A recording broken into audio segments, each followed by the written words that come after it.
Hi అండి. ఇక్కడ వచ్చేసి అయితే బోటీ కర్రీ అయితే చేశానండి. ఇది చాలా టేస్టీగా అవుతుందండి. బోటీ కర్రీ వేడి వేడి అన్నం వెంబడి వేసుకొని తింటే ఇంకొక ముద్దైనా ఎక్కువ అయినా తింటారండి. అంత టేస్టీగా ఉంటుంది బోటీ కర్రీ.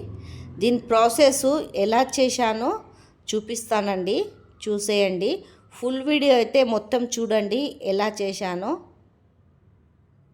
ఇక్కడ వచ్చేసి అయితే బోటి కర్రీ గురించి అయితే ఈ బోటిని తెల్లగా కడుక్కొని పెట్టుకున్నానండి. కుక్కర్లో వేసుకొని దాంట్లో ఒక గిలాస నీళ్ళు పోసుకోవాలా. ఇప్పుడు కుక్కర్ మూత అయితే పెట్టి ఉడకపెట్టుకోవాలండి. బోటి అయితే 5-6 విజిల్ వేసి అయితే ఇలా ఉడకపెట్టుకున్నానండి. చూడండి, ఇలా అయితే ఉడకపెట్టుకోవాలా.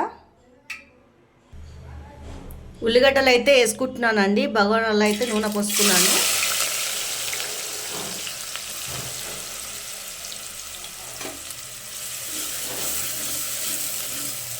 ఆనియను జర ఎక్కువ వేసుకోవాలా, గ్రేవీ బాగా అవుతుంది. అల్లం పేస్ట్ వేసుకుంటున్నానండి. కొద్దిగా ఎక్కువనే వేసుకోవాలి అల్లం పేస్టు, టేస్టీగా ఉంటుంది.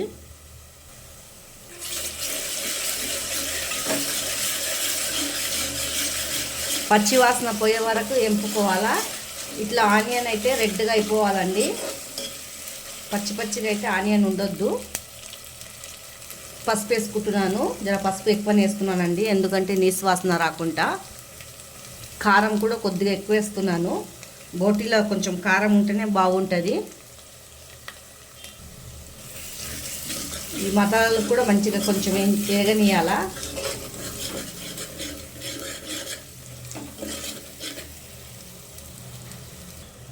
టమాటాలు వేసుకోవాలండి. ఒక 3 చిన్న చిన్న టమాటాలు అయితే తీసుకున్నాను. ఇలా చేసుకుంటే బోటి కర్రీ టేస్టీగా ఉంటుంది.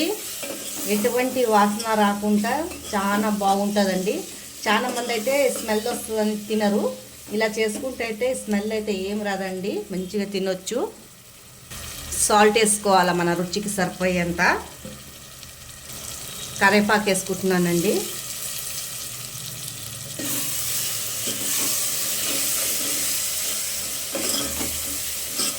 టమాటా కొద్దిగా మెత్తగా కానియాలా. ఇప్పుడు ఈ బోటి వేసుకోవాలండి.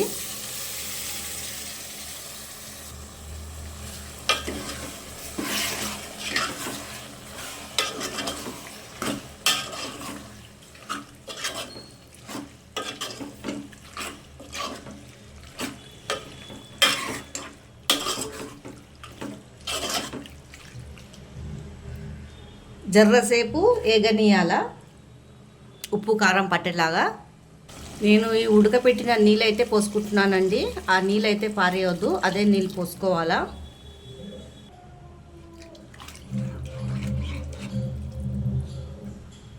మీరు గ్రేవీ ఎంత తింటారో థిక్గా చూసుకొని నీళ్ళు పోసుకోవాలా. ఉడకనీయాలండి. మూత పెట్టేస్తాను ఇక.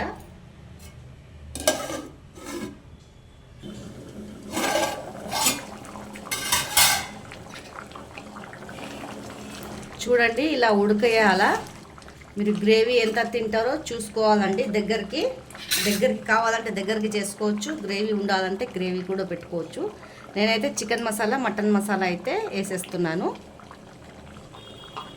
ఇక్కడ వచ్చేసేమో పట్టా, లాంగ్, ఇలాచీ కూడా కొద్దిగా వేస్తున్నానండి పైనుంచి. స్మెల్ అయితే బాగా వస్తుంది.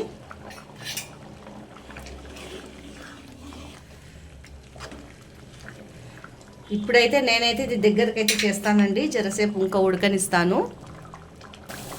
కర్రీ అయితే అయిపోయిందండి. నేనైతే కొత్తిమీర వేసుకొని అయితే దింపుకుంటున్నాను. ఈ బోటి కర్రీ అయితే చాలా టేస్టీగా ఉంటుంది. దీని రెసిపీ చూడండి, కామెంట్ అయితే చేయండి ఎలా చేశానో.